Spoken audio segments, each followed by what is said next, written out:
Hey everyone, I'm Dr. Vesna Grubacevic, founder of multi-award-winning company QT, and today I am sharing my journey with Prosper. So look forward to the episode.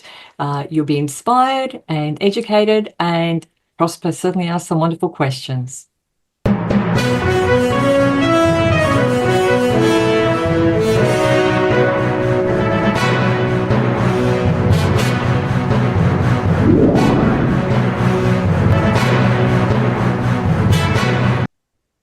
Welcome to yet another exciting episode of the Online Prosperity Show, your go-to destination for transformative insights and exclusive insights that empower you to elevate not only your personal, but your professional life. I'm your host, Prosper Taruvinga, and today we're going to be diving into a journey that is so profound and comes with so much transformation, with a guest whose story is as inspiring as it is enlightening. Now, Dr. Vesna, how are you doing today? I'm doing very well, Prosper, and yourself? Fantastic. I am so excited. I just couldn't wait to pronounce your last name. Dr. Vesna Grubacevic. Excellent. Well done. Great stuff. Obviously, now that we've gotten that out of the way, when I saw your file, I noticed you loved chocolate. Used to, yes. Great stuff. Now, for those that are watching right now, Dr. Vesna started her day with a craving for chocolate and kind of started feeling out of place in her career. And we're going to be talking about that, as we go along, and started really questioning her life direction. And fast forward to today, she's now leading a multi-award winning company, authoring best-selling books and creating innovative techniques that change lives. I know this sounds like a movie plot, right? But this is the real life story of our guest today. And she's the founder and CEO of QT, a company renowned for its groundbreaking work in personal development. And she comes with over 24 years of experience, and she's empowered countless professionals and business owners to transform their mindsets, boost confidence, and achieve remarkable results. And she's also the creator of the QT Respect I. You're going to have to tell us exactly what this is, because it sounds like a plot in a sci-fi movie right there. And these are Respect I techniques. And she's also a PhD holder in clinical hypnotherapy and a best-selling author whose work has touched many lives globally. And I can't wait to jump into this, because in this episode, we're going to be exploring Dr. Vesna's transformative journey from her early days in the corporate world to becoming a leading figure in the personal development space. And we're going to dive into her innovative methods and also discuss some of the challenges she had to personally overcome, and also uncover the wisdom that she gained along the way. So whether you're seeking inspiration or looking to overcome maybe self-sabotage, or maybe you're just eager to unlock your own full potential, I think this conversation is definitely one that you need to either bookmark or watch immediately. So stay tuned as we jump on this journey of transformation, resilience, and empowerment. Now, Dr. Vesna, I could go on and talk about things I'm not even qualified to talk about. Your journey started off in economics. Tell us a little bit about those early days and what life was like for you. Okay, so actually my very first career was prior to economics, but economics, we can begin there. So I completed a Bachelor of Economics at Monash University, and I joined the bank and at one of the major banks in Australia, and I was an economist there for 9 years, and then moved into corporate strategy for the last 4 years I was there. And it was actually an interesting time, because the whole time I was there, I couldn't really put my finger on it, but I felt like a fish out of water, like it wasn't where I belonged. And every time we did those psychometric assessments like the Myers-Briggs, etc., you know how they have the bell curve, and most people don't want to be in the top of the curve and in the middle, in the median. I was always the outlier, the little 2% at the end. I never quite fitted their mold and, you know, what they wanted from a banker.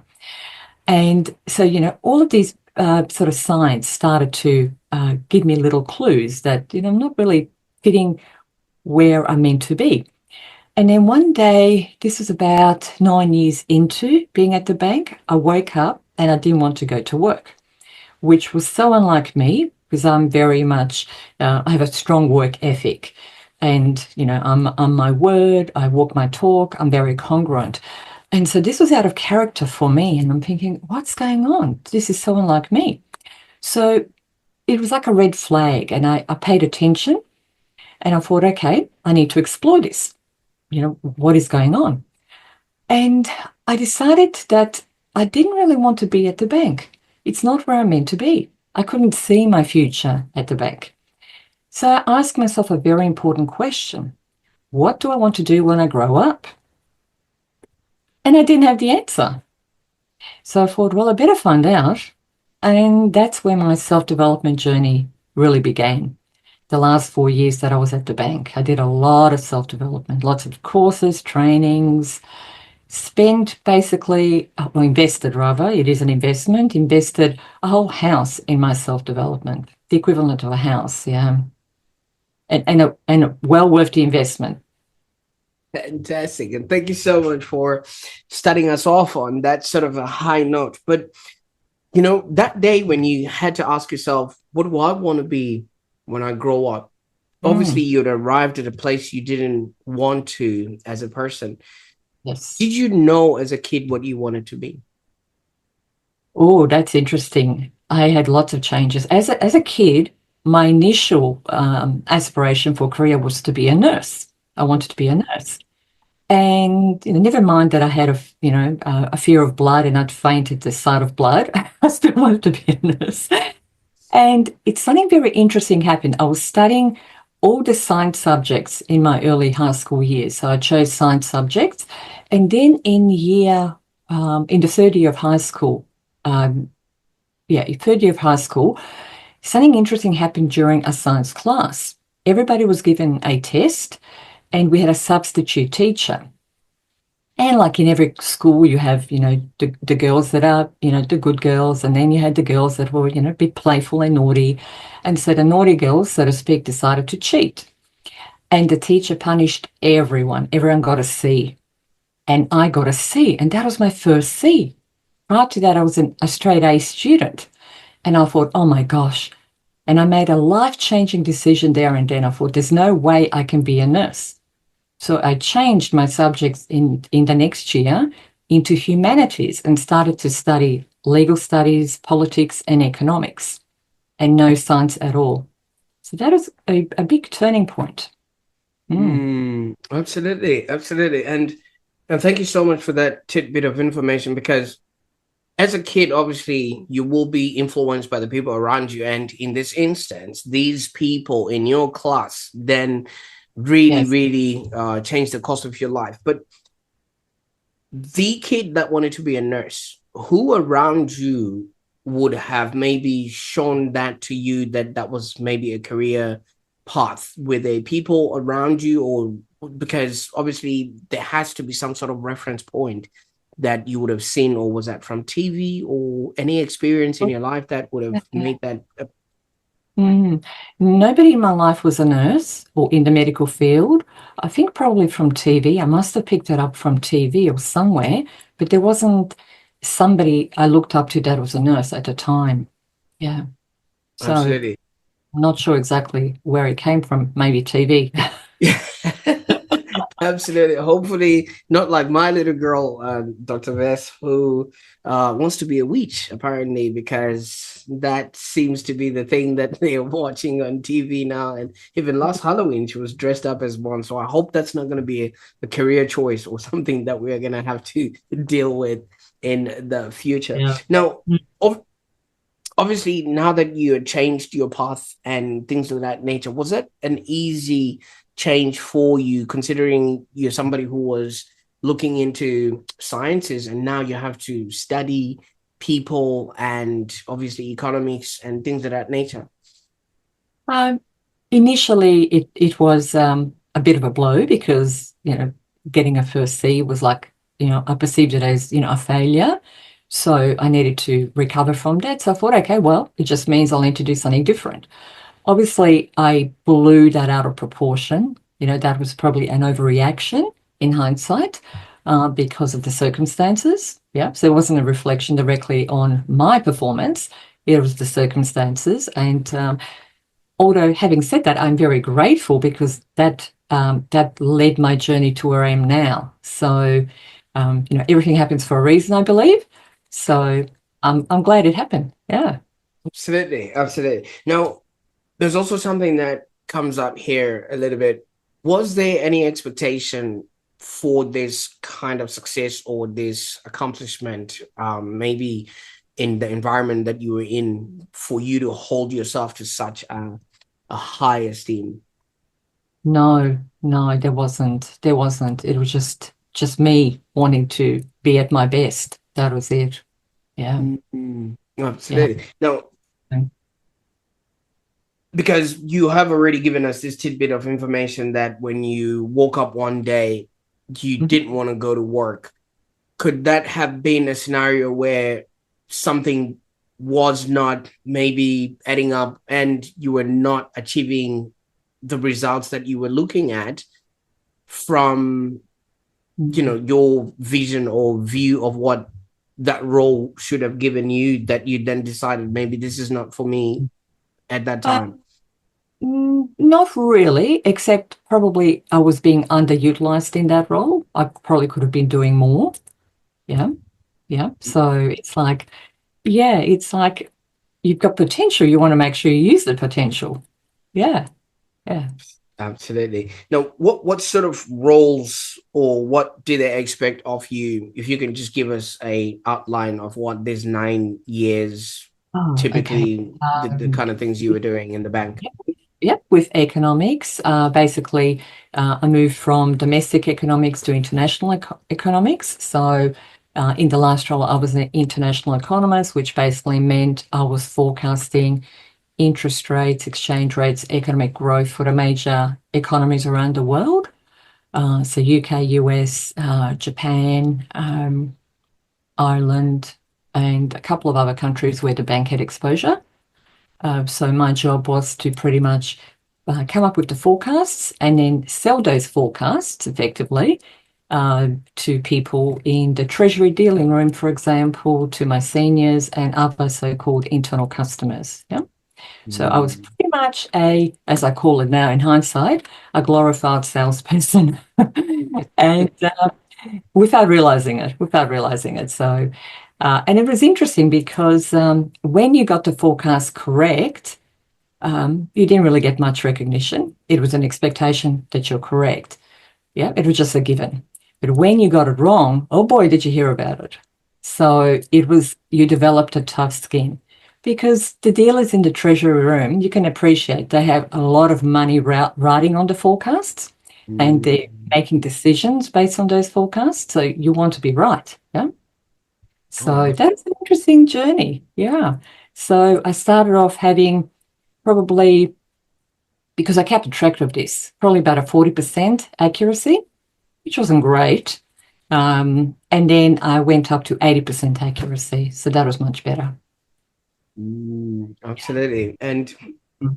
I'm still seeing that girl who walked out of a C, result, because that Yeah. expectation from those people obviously would have had some sort of impact in the way that you maybe reacted to this job. But that's Um, that's yeah, it's actually interesting because if we go way back to when I was very, very young, I taught myself the alphabet by watching TV. Okay, before I mm, even went to school. So I just had this uh, thirst for learning. And so that was just in my nature right from the word go.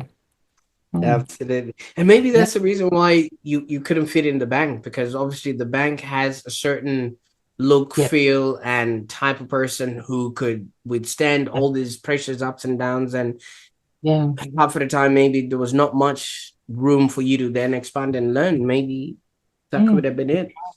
And also the people had very different interests. When we compared what we did on the weekend, they all had similar interests, and mine was so completely different. I was learning how to dance. I was entering photography competitions, and they were doing more traditional sort of things on the weekends, and so there was not that much commonality.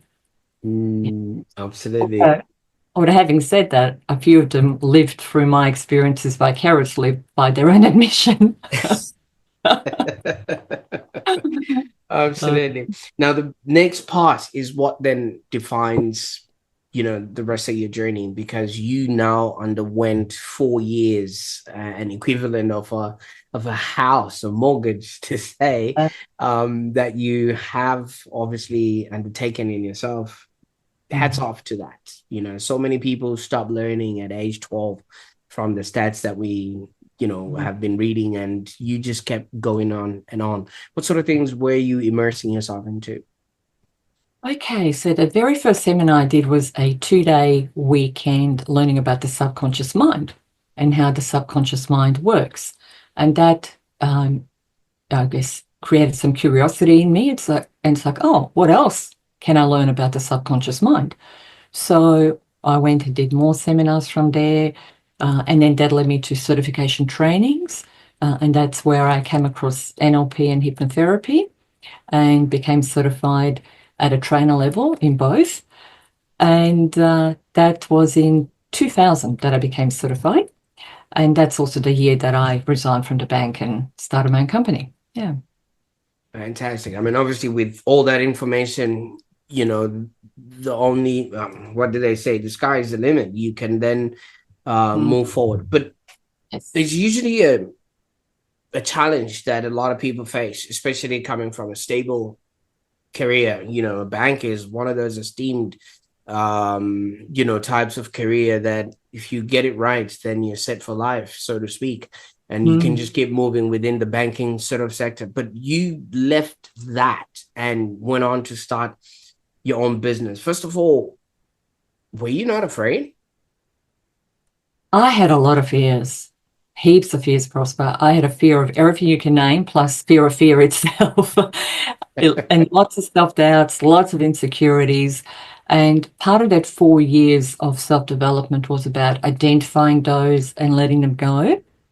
And so that made a huge difference because then I was able to actually take action because fear can be very paralyzing and people go into inaction or procrastination or distraction when there's fear. Mm, So it's very important to identify the fears and let them go. And one of the biggest things was leaving the comfort and security of um, perceived security, I might add, of the bank. Okay, because you had, great income, prestige, title, everybody knew you. You basically had your identity there. Yeah. right. And then leaving that comfort and security to then start something that's brand new from scratch takes a lot of self belief. So the biggest shift for me was shifting my thinking from having security in the bank or leaving it up to the bank to create the security for me to making my own security internally, having enough self belief in me so that I've got the security that I can be a success. Yeah. Absolutely.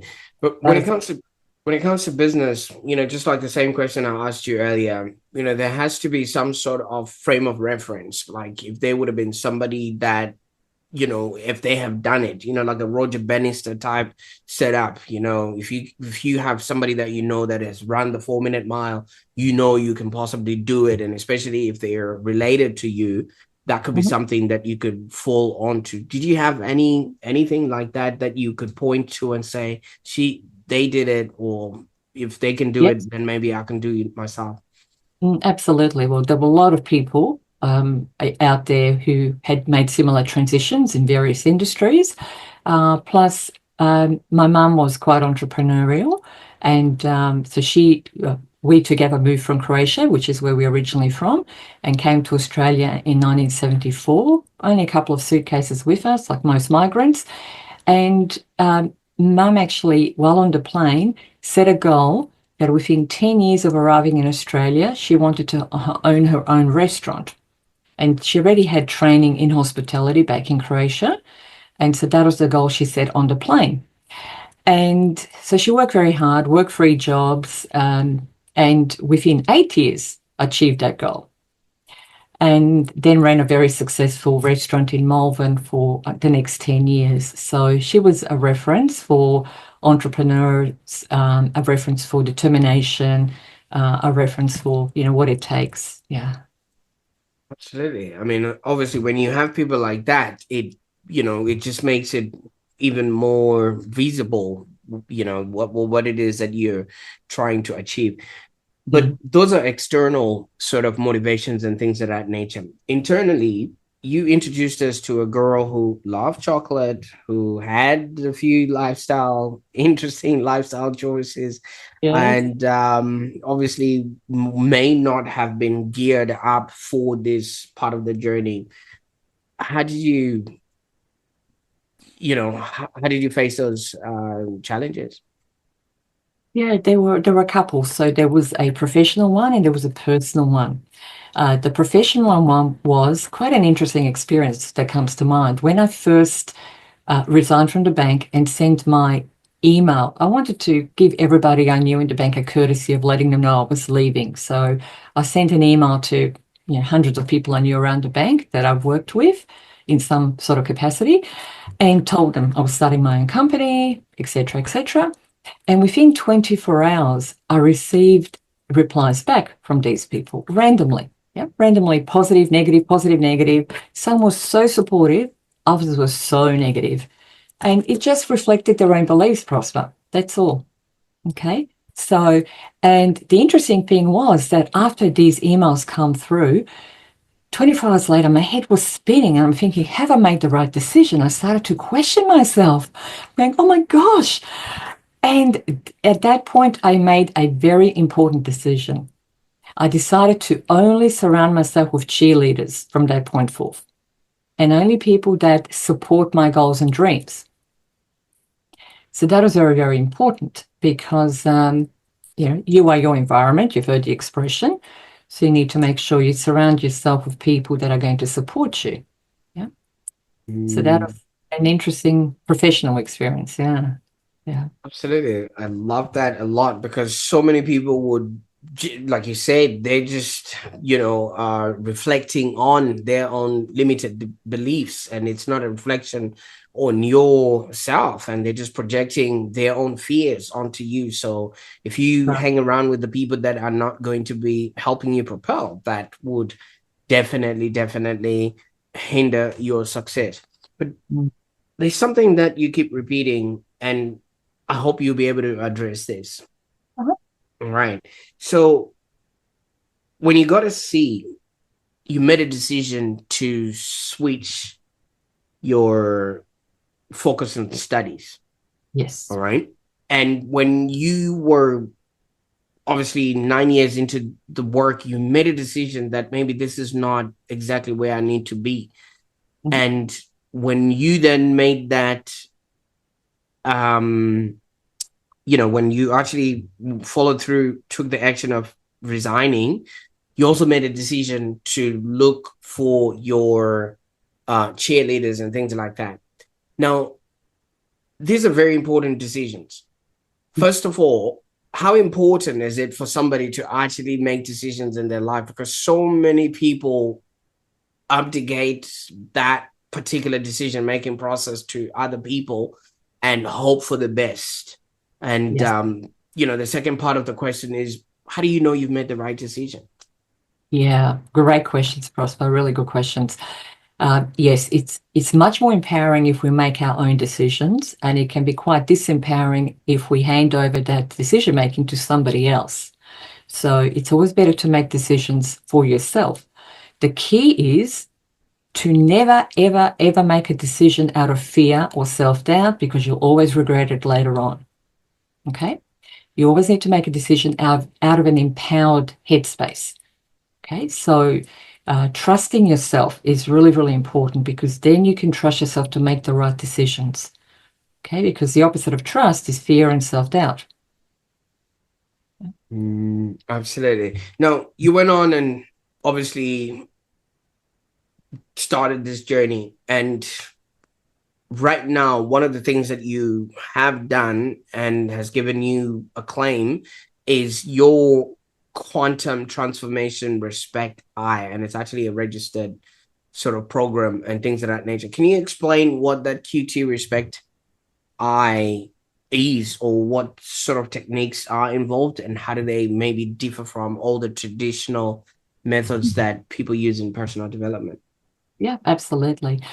So data techniques I developed through my PhD in clinical hypnotherapy.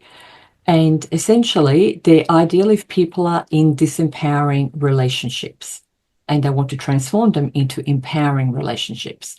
So, for example, if people are in toxic relationships, passive aggressive type relationships, family, domestic violence, if they're going through traumas, complex grief, PTSD, imposter syndrome, and the list goes on and on, these techniques are ideal, because the way that they work is they work on the deepest core issues. So they're a new filter or new driver of behavior that I discovered through my PhD, and they work deeper than beliefs and our unconscious values. Okay, so they work much deeper. In a practical sense, what they do is they help you to address the deep core issue in 5 minutes, and it's a long-term change. So it's a very rapid way of making a change that lasts. And also, we never ever work with memories in the past, because they could re-traumatize clients. And it's been proven that talking about memories in the past or working with memories re-traumatizes clients. So this bypasses all of that, which is critical for people that are already traumatized, people already with PTSD, etc., that can easily be triggered. Yeah. So some people use talking therapy and they want people to talk through, what they went through. So you wouldn't subscribe to some of those methodologies? It's there's a range of techniques out there to suit different types of people. Some people like to talk through things, through problems. That helps people become a bit more aware of what's going on for them. Other people want to just deal with the issues and do less talking, do more change work. So it's a different approach. So the talking therapy works more on a conscious analytical level, where we are wanting to understand what happened and why, and we analyzing it, wanting to make sense out of it. And they can take a while to work through. And that's why typically it takes longer to work through a problem with talking therapy than working with the unconscious mind. When you work with the unconscious mind, you can very quickly identify what the cause of the issue is, and then very quickly address it as well. So you need to do very little talking and more focusing on the changing. Absolutely. And some of your work emphasizes the mind-body sort of connection. And, obviously that takes away from just the talking. There's all that connection that needs to sort of happen. How do you integrate this concept into the techniques that you're using with your client sessions? Yeah, basically that's pretty much what we do. We focus on the mind-body connection. We focus on how do we very quickly reprogram thinking, reprogram thoughts, emotions, behaviors, results, deeper core issues on an unconscious level. And it's about making sure that it lasts. It's a long-term change. Okay, so that's really important for me. I'm very much into results. So for me, it's about how do we get a result very quickly and in a way that it lasts. You see, a lot of people would obviously show up to you because they've been self-sabotaging, or that's just everybody who's we know, they probably are too hard on themselves. They probably are stopping themselves from achieving or going for the things that they think they should, just because maybe they feel inadequate, or just whatever beliefs they might have. What are maybe some of the common signs, and of self-sabotage, that somebody can maybe start looking that, wait a minute, I think I'm self-sabotaging here, and how can people start or begin to address them, Yeah. from their experience? Yeah, I think the very first step is awareness. Awareness. People need to become aware of how they're doing it, what they're doing.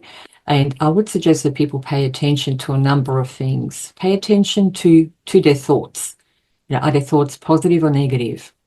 Okay, so typically negative thoughts sabotage people and positive thoughts support people. So pay attention to thoughts.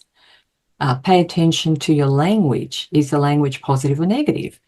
Do people say, I can't do it, I can't do it? Or do they say, I can do it, I am doing it? Yeah, it's a big difference. Yeah. Also pay attention to emotions. Are people overreacting with emotion? Because that will also sabotage people. So, for example, overreacting with fear will hold people back. Yeah, they'll be paralyzed by fear. They won't be doing any action. Also pay attention to behavior. Are people procrastinating? Are they allowing themselves to be distracted? Are they putting off things, procrastinating? Are they hesitating about doing things? Or are they just not doing anything, thinking about it, but not taking any action?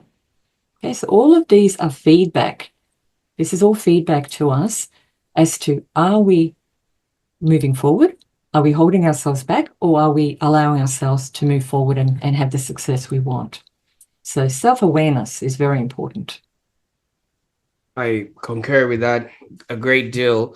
But I heard somewhere that our brains are by default negative, and we have to literally do so much work in order for us to then level up. And then if we really want to do a lot more, we there has to be that personal development, and from that, the self-awareness sort of comes in. And most of that learning may come from books, the people that are surrounding us, or our environment and things like that. But you've made a contribution towards part of that learning with the authoring of the books that you've done. One book in particular, Stop Sabotaging Your Confidence. Now, did you write that personally to yourself, or was that directed at someone? Or what made you write this book? Yeah, the inspiration was my clients, because I noticed from working with clients that there are at least 35 different ways that people sabotage themselves. And so that's all summarized in the book, and people can do a little self-assessment to see how they're sabotaging themselves as well in the book. And then there's techniques to help them work through that as well. So it's essentially a self-help workbook where people can actually do a bit of self-help to make a start on their journey of stopping the sabotage.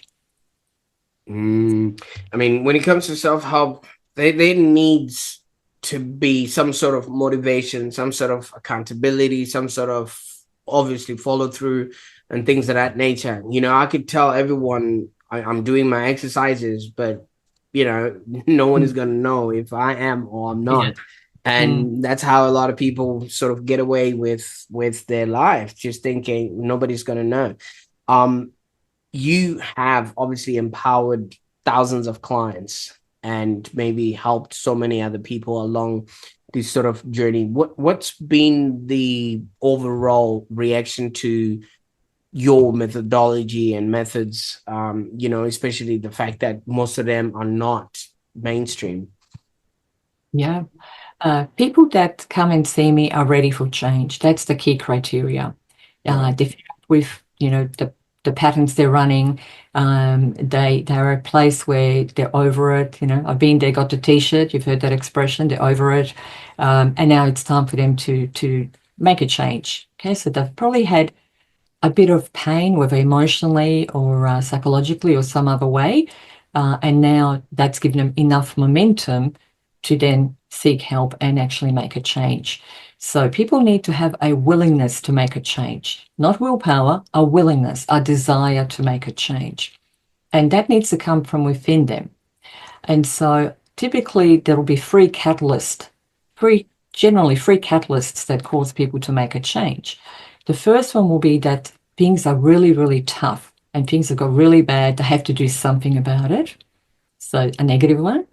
The second one is things are really great. Maybe they've got a promotion or now they've become a parent and, they need help in coping with this success because I've never been there before. Yeah. So that's a positive one. And then the third one is they've been in their comfort zone for too long and they're really frustrated.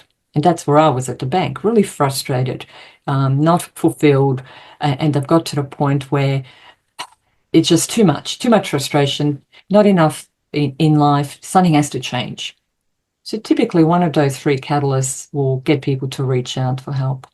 Yeah. Absolutely. And not only are you working with the end customer, I found out somewhere you also have practitioners that you have trained with the programs and your techniques. First of all, what sort of qualities are you looking for somebody who wants to become a certified practitioner of your work? And what do people need to do in order for them to get that?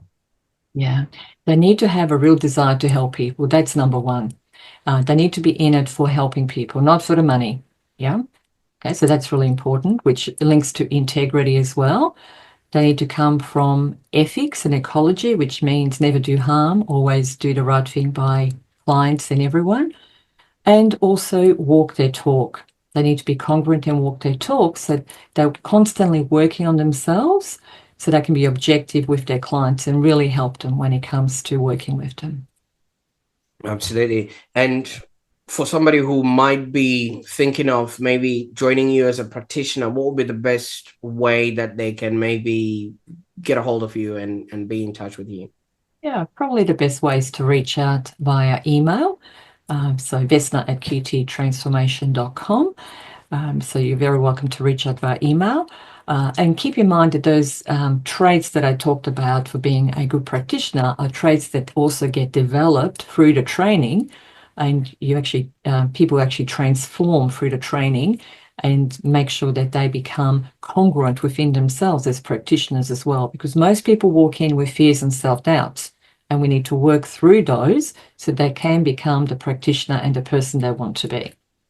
Absolutely. And thank you so much for opening that opportunity. And if somebody just wants to be a client themselves, what's the course of action for them to be in touch? Is that the same? It's the same, or people are welcome to download some free resources on our website. So QT Transformation, so double T there, qttransformation.com. And if you go to the right-hand column on the website, you can just sign up with some free resources and get started. Absolutely. I'll make sure that all those links are in the show notes below, and we'll definitely get people started on that journey. But there's always going to be that person, Dr. Ves, that's just going to be watching this and umming and ahhing, whether this actually works on humans, or do I need to have had an economics degree and I've had worked in the bank and then maybe been very good at science in my younger days. And then pretty much after that, I need to be then able to sit down and do a PhD in hypnotherapy. Is this thing, like you said, people have to be ready, but even if somebody doesn't quite know they're ready or not, is this something that is available to everyone, or do we have to sign up to some sort of university first before we come to Dr. Vesna? Not at all, not at all. People from all walks of life have come to see me. So, you name it, every industry, usually adults, all the way up to mid-70s in age, male, female in equal proportions. So there's no requirement. The only requirement is a willingness to change and a willingness to achieve whatever outcome they want to achieve. Okay, so as long as they're willing, I can help them. And if anybody's questioning, does this work, etc., it's worked for thousands of people out there. It's worked for me, so I'm living proof that it works. It's worked for hundreds of practitioners that I've trained. So for me, it's all about results. So um, uh, for me, talk is cheap, as I say. Yeah, you need to show the proof. And for me, there's plenty of proof. On my website, there's plenty of testimonials. There's videos on my YouTube channel, on LinkedIn, etc. So people can certainly look at those. And, appreciate that, it may sound like, wow, you can get this success so quickly and it lasts. Well, it's the techniques, it's the approach, it's the combination of techniques and the way they're used by the practitioner that makes it work. So the fact that not only I have made success with these techniques, my graduates have as well, yeah, from various backgrounds, means anyone can do it as well, provided they've got the tools and the willingness. Now, if somebody, usually when people are stuck in a situation, they usually think there's no answer. If they would think if there was an answer, I would have found out about it already, or I would have been doing it now. Now, for somebody who's watching right now, and maybe for our listeners, if they're ever stuck and unsure about their path, what sort of questions would you encourage them to ask themselves to start initiating that change? Yeah, start to ask themselves, what do I enjoy? What are my passions? What would I love to do each day? What would get me out of bed at 4 a.m. if I needed to, in order to do what I'm doing, and what would I love to do even if I wasn't being paid to do it? Okay, that's the real litmus test for me, because that's your passion, that's your desire, that's your willingness to really make a difference. So, think about those things. And, self-doubts may creep in during the exercise. People might be thinking, oh, I'd love to do this. And then, but, the what ifs will kick in. Yeah. So make a note of the what ifs and the negatives, because that'll give you clues as to what you need to work on so you can have what you want. Now, Dr. Vesna, when we started this conversation, one of the questions you asked yourself was, what do I want to be when I grow up? Have you become that? Absolutely. And the work in progress, there's always another level. Absolutely. Now, I can't thank you enough for the time that we spent on the call today. I mean, your life story and your experience, minus the chocolate, will be so valuable for so many people that are trying to figure out life and are asking themselves, what would I be in the future? And am I where I'm supposed to be? And I think I was lucky when I was growing up, Dr. Vesna. We used to have a teacher who at at break time or whatever, they would ring the bell, and then if you're not where you're supposed to be, there will be like, son, where are you supposed to be? And I've actually taken that along with me everywhere I'm supposed to be going. If my calendar has got nothing, or I feel like a bit edgy or something, I just ask myself, where am I supposed to be? So that has actually just sort of recentered me. So thank you so much for reminding me of that aspect. And yeah, but you've shown us where you've been, what are you working on right now? What's next? What can we be excited about? Oh, well, I am developing more techniques in the background, even more powerful techniques. So watch this space, Prosper. Fantastic. I can't wait maybe to have you back on when you get a new technique, and then we can explore it, and then have you share it with our audience here. So thank you so much for obviously sharing your incredible journey and your insights with us today. I mean, your story, like I've mentioned, is just a testament to the power of transformation and the impact of just pursuing one's calling. And you've managed to do that and more. And now you're sending the elevator down for others so that they too can be, do, and have a happier existence. So thank you. Thank you. Thank you for the opportunity. And Loved your style, and yeah, awesome. Great stuff. Now, for those that are watching right now or listening, if this episode resonated with you, please don't keep it to yourself. Share it with somebody who might benefit from Dr. Vesna's wisdom. Maybe it could be somebody who's in the break room today and is just grunting and arming and ahhing about certain things and just doesn't know what their next move would be. Instead of commiserating with them, just send them this episode. They might find something that might get them to start questioning where they're supposed to be. And also, if somebody has sent this video to you, thank them, because they might have seen something you might have not yet noticed about your journey. And I want you to remember something: transformation begins with a single step. So the first thing you want to do is visit qttransformation.com and access all the resources that I'm going to be putting in the show notes here. And you can learn more about how you can get started on your journey today. And I encourage you to stay tuned to the Online Prosperity Show, because in the next episode, we're going to be exploring ideas to help you lead a happier and more fulfilling life. Until then, keep striving for prosperity in every aspect of your life. Bye for now.